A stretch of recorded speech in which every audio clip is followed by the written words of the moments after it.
amis vierges, bienvenue. Alors aujourd'hui, nous allons regarder vos énergies pour le mois de juillet 2026. Allez, c'est parti.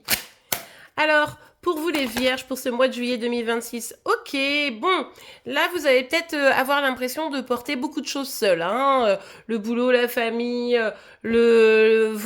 enfin tout ce que vous avez à faire, en gros, vous dites non mais là j'en ai marre quoi, je suis un peu trop seule, à un moment donné j'aimerais bien pouvoir faire en sorte de pouvoir peut-être compter sur quelqu'un, tout simplement, hein, alors que vous ayez quelqu'un dans votre vie ou pas d'ailleurs, ça change rien, et d'ailleurs ça peut être juste au niveau du travail, évidemment pour cette guide en général, je vous laisse adapter à votre situation. Avec le cavalier d'épée, on voit que malgré tout, vous êtes prêts, vous êtes prêtes, vous allez foncer, vous avez des choses à faire de toute façon, donc vous les faites, pas le choix, hein, mais c'est vrai que c'est quelque chose qui peut un petit peu vous agacer, d'autant plus qu'il y a des soucis de communication, et si, même si vous avez dans votre entourage quelqu'un qui pourrait vous aider, le fait qu'il y ait des incompréhensions, bah, ça n'aide pas tout à fait, et ça vient sûrement contribuer à ce sentiment de solitude un peu désagréable, forcément.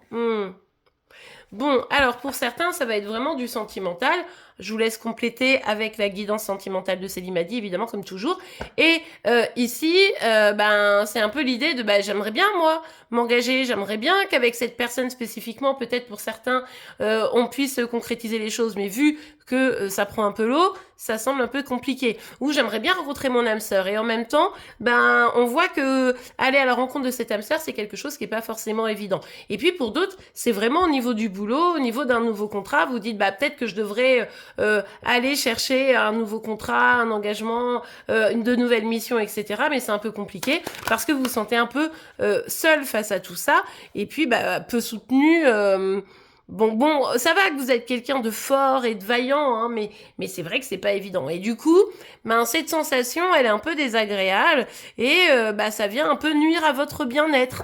Évidemment, hein, c'est tout à fait logique ici. Ça vous empêche pas d'avancer, mais c'est vrai que ce bien-être, il est un peu mis à rude épreuve. Bon, on est quand même, vraiment pour certains, ça va parler plutôt sentimental, et pour d'autres, ça va parler plutôt travail. Pour le travail ici, on voit que vous avez quand même de vraies ambitions. Vous avez envie d'évoluer, vous avez envie d'avoir une promotion, vous avez envie de... Bon, alors je vous laisse adapter de ce que vous avez envie, mais voilà, vous êtes prête à vous battre, même si, encore une fois, on l'a compris, pour se battre, ça serait mieux d'être une équipe, quoi, et que là, pour le moment, c'est un peu compliqué. Et puis, pour d'autres, c'est cette personne en face de vous, avec qui vous aimeriez bien secouer les puces, mais tu réagis, oui, regarde pourquoi je me sens seule, etc. Mais encore une fois, ces problèmes de communication, qui sont confirmés avec le 5 de bâton, vous empêchent de complètement avancer et réussir à quelque chose. D'ailleurs, ceux qui ont quelqu'un dans le cœur, ici, éventuellement, si ça devait être sentimental pour vous, eh bien, c'est assez tendu, quoi. Hein, c'est tendu, on se comprend pas, hein, ici. Et puis, au niveau pro, c'est ça le problème, c'est que du coup, c'est tendu aussi. Donc, on peut être un peu en bisbille avec ses collègues. Au bout d'un moment, on sait plus trop où on en est. Je vous laisse adapter, évidemment. Bref, vous vous posez 1000 questions sans vraiment de réponse, ce qui fait que ça vous aide pas complètement avancé. Et du coup, comme ça vous aide pas avancé, qu'est-ce que vous faites? Vous dites, j'attends. J'attends, je vais voir comment les choses évoluent, parce que même si j'ai cette dynamique de vouloir avancer et évoluer, au final, je vois bien que je pourrais pas toute seule ou tout seul. Donc, j'attends pour ce contrat, etc. Au niveau sentimental, pas le choix, vous dites, j'aimerais bien, moi, m'engager, etc. Mais ici, les choses sont un peu trop complexes, donc je vais attendre de voir ce qui se passe. Après, si c'est vraiment au niveau sentimental, vous avez plein de grâces, autres que le sentimental, donc ça c'est plutôt bien. Mais quoi qu'il arrive, ici, on sent qu'il y a des véritables défis au mois de juillet que vous allez devoir encore relever.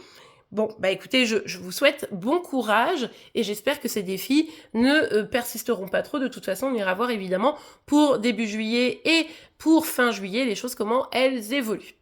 Et bien voilà les amis, j'espère que cette guidance vous aura plu et aidé. C'est le cas, n'oubliez pas de la liker, vous pouvez évidemment vous abonner pour être informé tous les jours de vos énergies par signe astro. En attendant, je vous souhaite une excellente journée, un beau mois de juillet et je vous dis à demain. Au revoir.